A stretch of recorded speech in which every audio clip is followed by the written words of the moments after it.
গর্ভাবস্থার শেষ মাসগুলো মানে দ্বিতীয় এবং তৃতীয় ট্রাইমেস্টার মা আর শিশু দুজনের জন্যই কিন্তু ভীষণ জরুরি একটা সময়। এই সময়টাতে কি খাওয়া উচিত কি নয় এই নিয়ে মনে অনেক প্রশ্ন আসতেই পারে। চলুন আজ আমরা বিশেষজ্ঞর পরামর্শ অনুযায়ী ৫ থেকে ৯ মাসের জন্য একটা খুব সহজ আর পরিষ্কার খাদ্য তালিকা দেখে নিই। তো মূল প্রশ্নটা হলো, এই শেষ মাসগুলোতে ঠিক কী ধরনের খাবার প্রয়োজন? আমরা সবাই জানি এই সময়ের খাদ্যাভ্যাসটাই কিন্তু মা এবং শিশুর ভবিষ্যৎ স্বাস্থ্যের ভিত গড়ে দেয়। তাই এই প্রশ্নের উত্তরটা ভালোভাবে জেনে নেওয়াটা আমাদের জন্য খুবই দরকারি।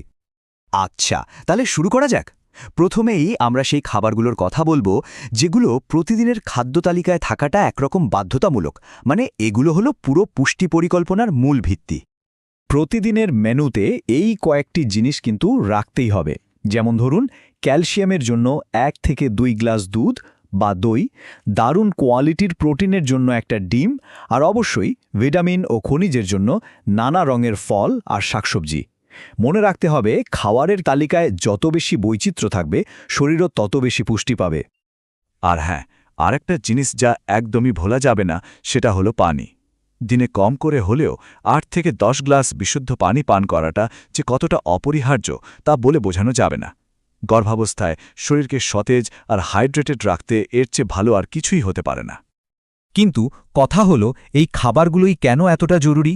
চলুন এবার একটু গভীরে গিয়ে দেখি কোন খাবারে ঠিক কী এমন সুপার পাওয়ার বা পুষ্টিগুণ আছে যা গর্ভের শিশুর সঠিক বিকাশে সরাসরি সাহায্য করে। এই টেবিলটা দেখলে বিষয়টা কিন্তু দারুণভাবে পরিষ্কার হয়ে যায়। দেখুন কিভাবে প্রত্যেকটা খাবার শিশুর প্রয়োজনীয় পুষ্টির সঙ্গে সরাসরি যুক্ত। যেমন সবুজ শাকসবজি থেকে আসছে আয়রন আর ফলিক অ্যাসিড, যা শিশুর ব্রেন ডেভেলপমেন্টের জন্য মাস্ট। আবার মাছ থেকে ওমেগা 3 আর শিশুর হাড় শক্ত করার জন্য দুধ বা দই থেকে আসছে ক্যালসিয়াম। কি দারুণ, তাই না? বেশ, আমরা তো জানলাম কি খেতে হবে আর কেনই বা খেতে হবে, কিন্তু আসল চ্যালেঞ্জটা হলো সারাদিনের রুটিনে এই সব খাবারকে ঠিকঠাকভাবে সাজিয়ে নেয়া। চলুন এবার সেরকমই একটা সহজ নমুনা দেখে নেওয়া যাক। সারাদিনের খাবারকে যদি খুব সহজে এই 4টে ভাগে ভাগ করে নেওয়া যায় তাহলে কিন্তু ব্যাপারটা অনেক সহজ হয়ে যায়। সকালের নাস্তা, দুপুরের খাবার, বিকেলে হালকা কিছু, আর সবশেষে রাতের খাবার। এই সহজ কাঠামোটা মেনে চললে পুষ্টির যোগানটাও নিয়মিত থাকে। দিনের শুরুটা হওয়া চায় একদম ভরপুর শক্তিতে। সকালের নাস্তায় ওটস, খিচুড়ি বা ডিম দিয়ে রুটির মতো খাবারগুলো সারাদিনের জন্য দারুণ এনার্জি দেয়। আর এর সাথে যদি ১ গ্লাস দুধ বা দই আর একটা ফল যেমন কলা বা আপেল থাকে, তাহলে তো নাস্তাটা একেবারে পারফেক্ট হয়ে যায়। দুপুরের খাবারটা হবে একটা কমপ্লিট প্যাকেজ, মানে একটা ব্যালেন্সড প্লেট, যেখানে ভাত বা রুটির পাশে থাকবে প্রোটিনের উৎস হিসাবে মাছ, মুরগি বা ডাল। আর প্লেটের একটা বড় অংশ কিন্তু অবশ্যই ভরিয়ে তুলতে হবে নানা রকম সবজি দিয়ে। সাথে এক বাটি তাজা সালাদ থাকলে তো কথাই নেই।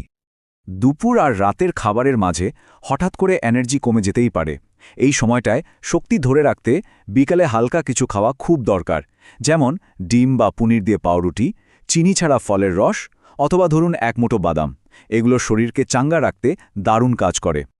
একটা কথা আছে, রাতের খাবার হবে হালকা, এতে ঘুমটা খুব শান্তিময় হয়। তাই ভাত বা রুটির সাথে মাছ বা মুরগি আর এমন সবজি খাওয়া ভালো যা সহজে হজম হয়। আর শোবার আগে ১ গ্লাস হালকা গরম দুধ পান করার অভ্যাসটা কিন্তু শরীর ও মন দুটোকেই শান্ত রাখতে খুব সাহায্য করে। এতক্ষণ তো আমরা জানলাম কি কি খেতে হবে, কিন্তু কি কি খাওয়া যাবে না বা এড়িয়ে চলতে হবে সেটা জানাও কিন্তু সমান জরুরি। মা ও শিশু নিরাপত্তার জন্য এই সেকশনটা একটু মন দিয়ে খেয়াল করতে হবে। কিছু খাবার আছে যা এই সময়টাতে এড়িয়ে চলাই সবচেয়ে বুদ্ধিমানের কাজ। যেমন কাঁচা পেঁপে, যা গর্ভপাতের ঝুঁকি তৈরি করতে পারে। এছাড়া বাইরের ফাস্টফুড, কোলা জাতীয় পানীয়, অতিরিক্ত চা বা কফি আর খুব বেশি তেল মশলাযুক্ত খাবার হজমের সমস্যা তো বটেই, আরও অনেক জটিলতা তৈরি করতে পারে। এখানে একটা খুব জরুরি বিষয় আছে, খাবারটা কিভাবে রান্না হচ্ছে তার উপরও কিন্তু অনেক কিছু নির্ভর করে।